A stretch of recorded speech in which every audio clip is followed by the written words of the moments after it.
விமலா 2 பேருக்கு இவ்வளவா?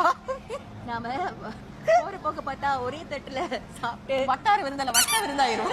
இல்ல, நம்ம தேடி கண்டுபிடிச்சு சிங்கப்பூரில் உள்ள ஆக பழமையான ரோஜா கடைக்கு வந்திருக்கோம். ஆமாங்க, இது வந்து பல வருஷமாக செயல்பட்டு வராங்க. குறிப்பாக தொடக்கத்துல வந்து வாட்டர்லூ ஸ்ட்ரீட்ல தான் செயல்பட்டு வராங்க. 1980களில் இருந்து இந்த கடை வந்து நிறுவப்பட்டு நடத்தப்பட்டு அப்படின்னா அவங்களோட சாப்பாடு இப்படி இருக்கும். நீங்க தான் உரிமையாளர். எத்தனை வருஷமா அந்த கடை வச்சிருக்கீங்க? சின்ஸ் 94ல இருந்து நான் தான் ரன் பண்ணிட்டு இருக்கேன். வா. 94ல என்னுடைய ஃபாதர் இறந்துட்டாங்க 94ல. ஆஹா. சோ அதுக்கு பிறகு நான் டேக் ஓவர் பண்ணி நான் தான் ரன் பண்ணிட்டு இருக்கேன்.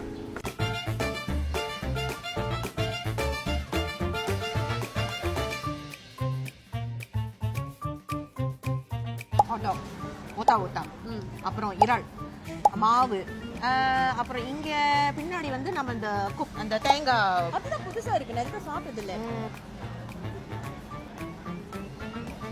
ஐயோ இந்த மூழ்கிருச்சு. மஞ்சள் கேட்டீங்களே.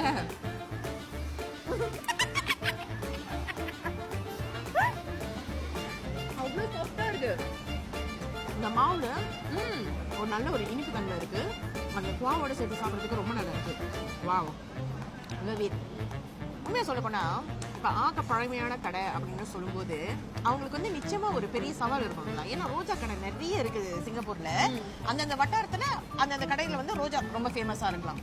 இப்ப ஆக பழமையான கடை அப்படின்னு சொல்லும்போது அந்த ஸ்டாண்டர்ட் வந்து மெயின்டைன் பண்றதுக்கு ரொம்ப கஷ்டம். ஏன்னா பரம்பரையா பல பேர் குடும்பமா வந்திருப்பாங்க. அதேதான். பண்ணிருப்பாங்க. ஆமா. அந்த டேஸ்ட் மாறிடுச்சுன்னா அப்புறம் வந்து நிறைய பேர் வர மாட்டாங்க. ஏன்னா ஒரு தடவை ஏமாற்றம் அடைஞ்சாங்கன்னா திரும்ப வர மாட்டாங்க. உண்மையா சொல்ல போனா ரொம்ப நல்லா இருக்கு. கடைக்கு வந்து ரொம்ப எண்ணெயா இருக்கும்ல, அதை பாத்தீங்களா? ஆக்சுவலி எண்ணெய் இல்ல, இல்ல அறவே இல்லை. very nice.